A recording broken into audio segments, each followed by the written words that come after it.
बिस्मिल्लाहिर्रहमानिर्रहीम। अस्सलाम वालेकुम दोस्तों, नई वीडियो में खुश आमदेद। दोस्तों, मुत्तहिदा अरब अमारात पर हौसी जंगजुओं की जानिब से ड्रोन हमला, उसके बाद सऊदी इत्तेहाद की यमन पर बमबारी, उसके बाद एक बार फिर यमन के हौसियों की जानिब से मुत्तहिदा अरब अमारात की अहम तरीन तंसीबात को मिसाइलों के निशाने पर ले लेना और मुत्तहिदा अरब अमारात को फिर धमकी देना कि पहले तो हमने वार्न करने के लिए हमले किए, अब हम तुम्हारे स्ट्रेटेजिक मुकामात को निशाना बनाएंगे।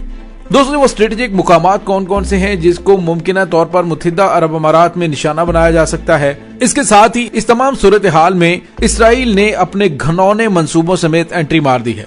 यूए की जमीनी, फिजाई और बहरी रास्तों पर इसराइली यहूदी फौज की तैनाती के हवाले से अहम तरीन बातचीत होना शुरू हो गई, जबकि दूसरी जानिब ईरान ने मुत्तहिदा अरब अमारात को वार्निंग दे दी है। ये वार्निंग क्या है? इसके बाद पाकिस्तान और अफगानिस्तान ने भी एंट्री मारी है, उसमें क्या बातचीत हुई है। वीडियो की तफसील में जाने से पहले आप देख रहे हैं हकीकत की दुनिया डॉक्टर अली के साथ। हमारा चैनल सब्सक्राइब करके घंटी के निशान को दबाना मत भूलिएगा।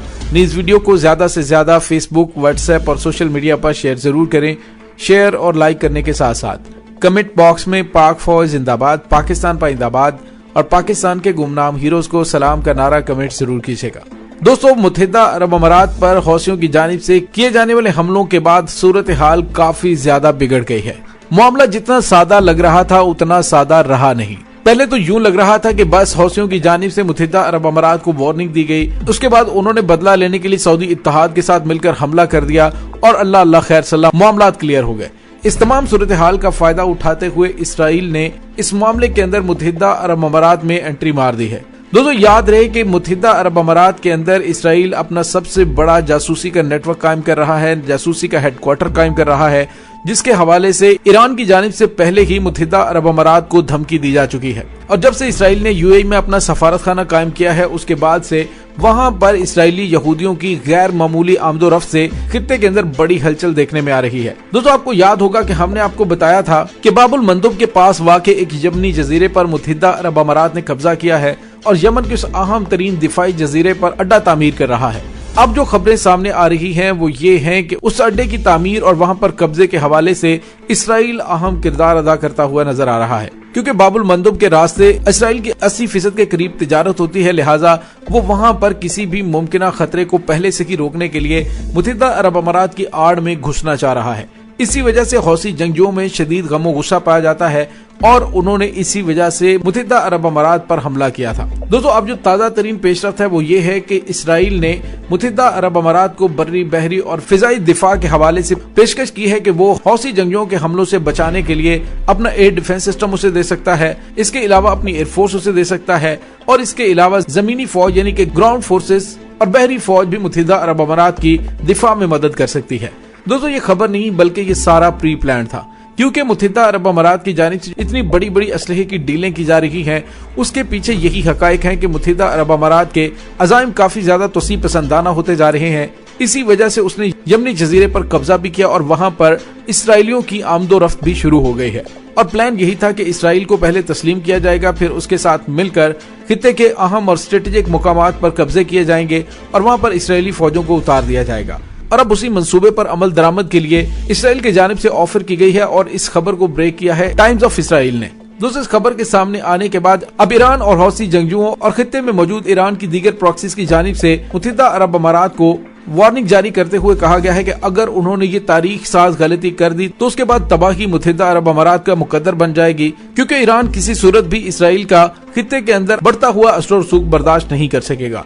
उसने पहले भी यूएई को मुतनब्बे किया था और वार्निंग जारी की थी कि वो खित्ते के अंदर इसराइल की साजिशों का हिस्सेदार मत बने, वरना ईरानी मिसाइलों को मुत्तहिदा अरब अमारात तक पहुंचने में बस थोड़ा ही वक्त लगेगा। दोस्तों, जिस तरह से हौसी जंगियों के बैलिस्टिक मिसाइल और ड्रोनों ने बड़ी कामयाबी से अबू ज़हबी की अहम तंसीबात तक पहुंचकर उनको निशाना बनाया है, तो ईरान के पास इससे भी ज्यादा जदीद टेक्नोलॉजी मौजूद है। अब अंदाजा लगाएं कि अगर मुत्तहिदा अरब अमारात पर आइंदा को हमला होता है और ये जंग पूरे खित्ते में फैल जाती है तो फिर पाकिस्तान समेत कोई भी दुनिया का मुल्क पीछे नहीं रह सकेगा, क्योंकि पाकिस्तान और इसराइल की दुश्मनी किसी से ढकी छुपी नहीं है। पाकिस्तान ने बड़े वाज़ेह अल्फाज में अपने पासपोर्ट के ऊपर लिख रखा है कि इसराइल का सफर नहीं किया जा सकता। अगर ये जंग छिड़ गई तो आलम इस्लाम में ये जंग होगी और इसराइल की कोशिश होगी कि इस शरारतबाजी का फायदा उठाते हुए दिफा के नाम पर सऊदी अरब में भी अपने न सिर्फ हथियार पहुंचाए जाए बल्कि अपनी फौज को भी उतार दिया जाए। क्योंकि हौसी जंगजुओं की जानिब से अगर इस तमाम सूरत हाल में मुत्तहिदा अरब अमारात के साथ सऊदी अरब को भी हमलों का निशाना बनाया गया तो फिर इसराइल की जानिब से उसे भी दिफा की ऑफर की जा सकती है। और यही इसराइल की प्लानिंग है कि वो इन दो अहम तरीन वसाइल से मालामाल इस्लामी ममालिक पर किसी न किसी तरीके से एंट्री मार के कब्जा कर ले।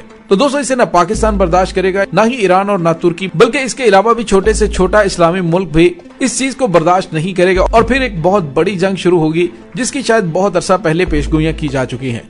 और दोस्तों पाकिस्तान उसके अंदर कलीदी किरदार अदा करता हुआ नजर आएगा, क्योंकि इसराइल को सबसे ज्यादा खतरा अगर किसी मुल्क से है तो वो पाकिस्तान से है, क्योंकि पाकिस्तान उम्मत मुसलमान की वाहिद एटमी ताकत है और पाकिस्तान की जानिब से ही इसराइल तक मार करने वाले तबाहकुन मिसाइलों का भी कामयाब तजर्बा किया जा चुका है, जो कि दुश्मन के लिए मैसेज है कि पाकिस्तान दूर जरूर बैठा है लेकिन हर में पाक की हुर्मत पर किसी किस्म की आंच नहीं आने दी जाएगी। और शायद इसीलिए वज़ीर-ए-आज़म पाकिस्तान इमरान खान ने अपने गुज़िश्ता दौरे में सऊदी अरब में खड़े होकर ऐलान किया था कि जब बात हर में पाक की हिफाजत की आएगी तो दुनिया के दीगर ममालिक का मुझे नहीं पता, पाकिस्तानी फौज वो पहली फौज होगी जो अपनी फौज और अपने तबाहकुन मिसाइलों के साथ हरम पाक की हिफाजत के लिए मौजूद होगी। तो दोस्तों वज़ीर-ए-आज़म पाकिस्तान इमरान खान ने भी अबू ज़बी के वलीअहद को फोन किया है और हौसी जंगजुओं की जानिब से किए जाने वाले हमलों पर अफसोस का इजहार किया और इसे काबिल मुज़म्मत करार दिया। दूसरी जानिब अफगान तालिबान की जानिब से मुत्तहिदा अरब अमारात से राब्ता करके इस मामले पर उनसे इजहार यकजहती किया है। दोस्तों ये हमले किसी सूरत भी जस्टिफाइड नहीं है, वो किसी भी इस्लामी मुल्क में, चाहे यमन की सरजमीन पर हो रहे हैं, सऊदी अरब में हो रहे हैं या मुत्तहिदा अरब अमारात में। इससे इस्लामी ममालिक के इत्तेहाद में दरार पड़ेगी और यही कुछ सहूनी और सलीबी चाहते हैं। वो ताकतें यही चाहती हैं कि मुसलमानों के दरमियान दरारें डालकर इन्हें तोड़ा जाए और उसके बाद एक दूसरे के खिलाफ उन्हें लड़वाया जाए। लेकिन दोस्तों अबू ज़बी में होने वाले हौसियों के हमलों के बाद जो इसराइल ने मुत्तहिदा अरब अमारात को सिक्योरिटी इंटेलिजेंस में मुआवनत के हवाले से पेशकश की है, ये पेशकश इसराइली वज़ीर-ए-आज़म नफ्ताली बेनेट ने खत के जरिए अबू ज़बी के वलीअहद शेख मोहम्मद बिन ज़ैद को ताज़ियती खत में की, जिसमें उसने लिखा था कि इसराइल खित्ते में जंग और इंतहा पसंदी के खिलाफ है, हम अपने इत्तेहाद से मुश्तरका दुश्मन को बआसानी शिकस्त दे सकते हैं। नफ्ताली बेनेट का इशारा लामहला ईरान की जानिब था। नफ्ताली ने मजीद लिखा कि इसराइल इस जंग में अबू ज़बी के शाना बशाना है और हम आपके साथ हर किस्म का ताउन करने को भी तैयार हैं। उसने अपने खत में मजीद लिखा कि अगर यूएई चाहे तो अवाम की हिफाजत और इस तरह के हमलों को नाकाम बनाने के लिए इसराइल की सिक्योरिटी एस्टेब्लिशमेंट मुत्तहिदा अरब अमारात को किसी भी हमले की सूरत में पेशगी इत्तला और जवाबी कार्रवाइयों की मुआवनत फराहम कर सकती है। उसने अपना एयर डिफेंस सिस्टम भी देने के हवाले से बात की, लेकिन मुत्तहिदा अरब अमारात की जानिब से बज़ाहिर शुक्रिया अदा करने के अलावा और कोई बात नहीं की और न ही इस हवाले से कोई मजीद पेशरफ मुत्तहिदा अरब अमारात की जानिब से सामने आई है। दोस्तों इस तमाम सूरत हाल के बारे में आपका क्या कहना है, कमेंट सेक्शन में अपने ख्यालात का इजहार जरूर कीजिएगा। इसके साथ ही डॉक्टर अली को इजाजत दीजिए, इंशाल्लाह बहुत जल्द मिलते हैं एक नई वीडियो में। तब तक के लिए अपना बहुत सारा ख्याल रखिएगा। पाक फौज जिंदाबाद, पाकिस्तान पाइंदाबाद, पाकिस्तान के गुमनाम हीरोज को सलाम, अल्लाह वारिस।